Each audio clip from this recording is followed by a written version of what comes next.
Assalamualaikum. Waalaikumsalam. Ya, selamat sore Ibu.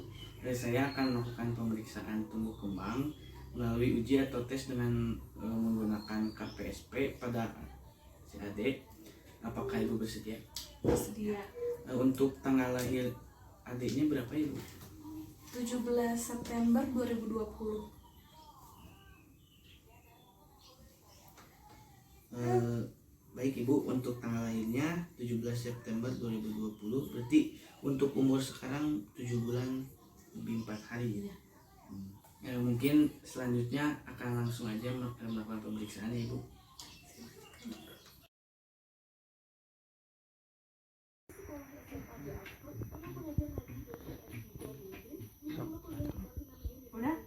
Udah.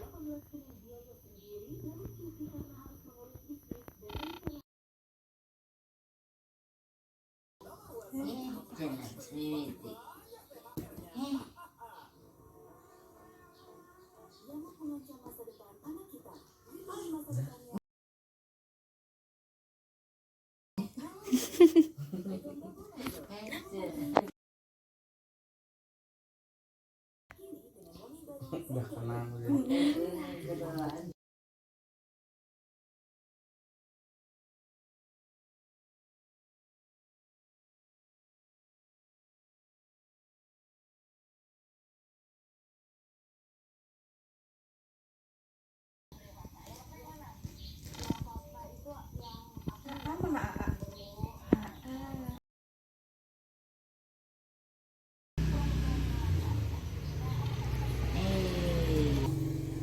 udah bisa yang suara berulang nggak kayak mama Bisa.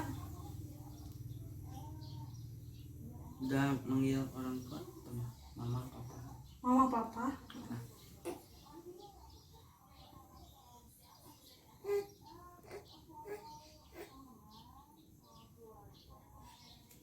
ini memeriksa terhadap bayi, bunyikan bel di samping bayi tanpa terlihat. Ini kita Nah kalau ningalikeun ka dinya. bukan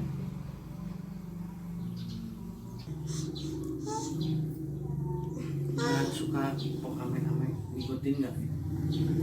Belum, cuma kalau diginiin doang tangannya. Apakah bayi mengikuti perintah dengan dibantu gerakan tangan seperti stop, berikan mainan? Kalau minta mainan dikasih nggak sama dedik? Maksud kalau cuman dia kalau misalnya mainan atau apa sih ngambil kayak gitu, udah jangan, dia lepasin gitu. Mau dicobain pinjam, ini kan aneh nih. Udah.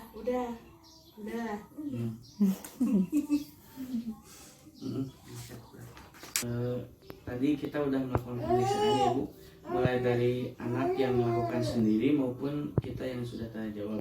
Hasil dari pemeriksaannya adiknya normal untuk pertumbuhan dan perkembangannya karena sudah sesuai dengan pertumbuhan dan perkembangan sesuai umurnya. Nah, untuk pemeriksaan selanjutnya nanti setelah adiknya berusia 12 bulan. Terima kasih. Ibu, mungkin selanjutnya saya akan melakukan sedikit penyuluhan mengenai gizi kurang. Yang pertama saya akan menjelaskan gizinya terlebih dahulu. Gizi merupakan suatu proses organisme menggunakan makanan yang dikonsumsi secara normal melalui proses digesti, absorpsi, transportasi, penyimpanan, metabolisme, dan pengeluaran zat-zat yang tidak berguna di dalam tubuh. Nah, kalau untuk gizi kurang sendiri yaitu kekurangan bahan-bahan nutrisi seperti protein, karbohidrat, lemak, dan vitamin yang lainnya. Nah, di sini juga ada penyebab gizi kurang. Yang pertama ada faktor diet atau makanan. Nah, makanan yang mengandung cukup energi tapi kurang protein dapat menyebabkan akan menderita kwashiorkor. Sedangkan anak yang kurang energi, walaupun zat gizinya esensialnya seimbang, akan menyebabkan anak menderita marasmus. Nah, selanjutnya ada faktor yang sosial. Tidak asing lagi gitu ya, di masyarakat pedesaan masih memegang tradisi nenek moyangnya yang sebenarnya bila dilihat itu masih ada salah di segi kesehatannya. Nah, pantangan untuk menggunakan bahan makanan tertentu banyak sekali ditemukan dapat mempengaruhi status gizi terutama pada anak-anak. Faktor sosial lain diantaranya yaitu keluarga yang memiliki banyak anak namun penghasilannya di bawah rata-rata. Nah, selanjutnya ada faktor infeksi atau penyakit. Nah, infeksi atau penyakit apapun itu dapat memperburuk keadaan gizi karena disebabkan karena penurunan daya tubuh terutama pada anak. Karena asupan yang kurang akibat anak tidak nafsu makan ya. Selain pada anak juga kita sebagai orang dewasa kalau kita sakit kadang malas makan. Justru kalau kita sakit harusnya banyak makan biar cepat sembuh lah kayak gitu ya. Nah, selanjutnya ada faktor kemiskinan. Kemiskinan merupakan dasarnya penyakit serta penghasilan masyarakat negara yang rendah dapat menyebabkan ketidakmampuan masyarakat memenuhi bahan makanannya. Nah, ditambah dengan banyaknya timbul penyakit infeksi di lingkungan yang kotor, maka timbul gejala yang lebih cepat. Nah, selanjutnya ada manifestasi klinis gizi kurang. Nah, anak dengan gizi kurang memiliki gejala klinis dan ada 3 tahap. Yang pertama ada kurang energi protein ringan. Kurang energi ini sering dikatakan sebagai malas gitu ya. Penyebab efek sampingnya kenaikan berat badan berkurang atau berhenti dan ada kalanya berat badan menurun. Ukuran lingkar lengan atas juga menurun, maturasi tulang terlambat, serta rasio berat terhadap tinggi normal menurun. Selanjutnya ada kurang energi protein sedang. Nah, di sini dilihatkan seperti pucat karena anemia, mata tampak besar dan dalam, ubun-ubun besar dan cekung, terjadi atrofi otot, perut membuncit dan cekung, rambutnya tipis, kulit kusam, kering dan bersisik. Nah, ini ada kurang energi protein berat itu dibagi lagi menjadi 3. Yang pertama ada kwashiorkor, gejala yang ditemukannya yaitu pertumbuhan anak terganggu, gangguan perkembangan mentalnya, banyak menangis, edema, penderita tampak lemah, tidak nafsu makan, rambutnya juga tipis dan mudah tercabut. Nah, yang kedua ada marasmus, gejalanya anak tampak sangat kurus, wajah seperti orang tua, cengeng, rewel, kesadaran menurun, kulit biasanya kering, dingin dan mengendur. Nah, terjadinya atrofi otot, anak sering diare, perut cekung. Yang ketiga ada marasmus dan kwashiorkor. Gambarannya memperlihatkan gejala campuran antara penyakit marasmus dan kwashiorkor dengan penurunan berat badan di bawah 60% dari berat yang normalnya, serta memperlihatkan tanda-tanda kwashiorkor seperti edem serta adanya kelainan pertumbuhan rambut dan jaringan kulit.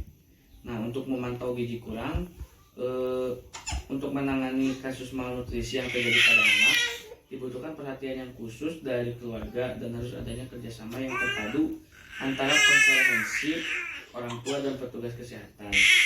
Nah, pemeriksaan kesehatan yang harus dilakukan dokter dalam mendiagnosa gizi buruk pada anak mencakup pemeriksaan berat badan, tinggi badan, untuk menentukan body massa index, pemeriksaan darah dan pemeriksaan X-ray untuk mengetahui ada atau tidaknya kelainan-kelainan pada organ tubuh.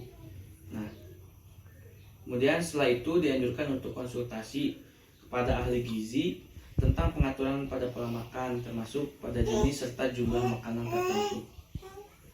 Nah, namun apabila dari pemeriksaan dokter diketahui penyebab gizi buruk pada anak karena penyakit dan kondisi medis tertentu, maka dibutuhkan terapi yang lainnya.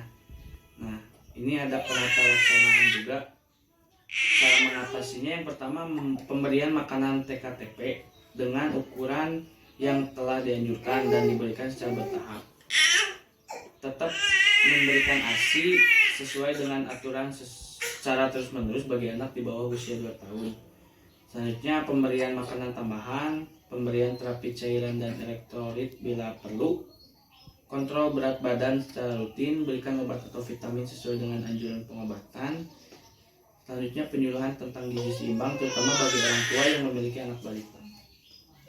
Mungkin sekian yang bisa saya sampaikan. Baik Ibu, mungkin sekarang saya akan melakukan evaluasi terhadap Ibu yang akan saya tanyakan, mungkin definisi dari gizi itu sendiri boleh dijawab. Gizi adalah suatu proses organisme menggunakan makanan yang dikonsumsi secara normal. Ya, baik. Baik. Selanjutnya mungkin gizi kurang. Mungkin apa yang dimaksud dengan gizi kurang? Gizi kurang adalah kurangnya apa sih? Kelewat. Dipotong aja nanti ya. Jadi ini. Selanjutnya apa definisi dari gizi kurang? Gizi kurang adalah kekurangan bahan-bahan seperti protein, karbohidrat, lemak yang dibutuhkan oleh tubuh. Selanjutnya yang terakhir mungkinnya pertanyaan dari saya, bagaimana cara mengatasi gizi kurang? Tetap memberikan ASI selama 2 tahun, memberikan makanan tambahan, cek berat badan secara rutin, dan memberikan vitamin. Ya, Ibu terima kasih atas kerjasamanya.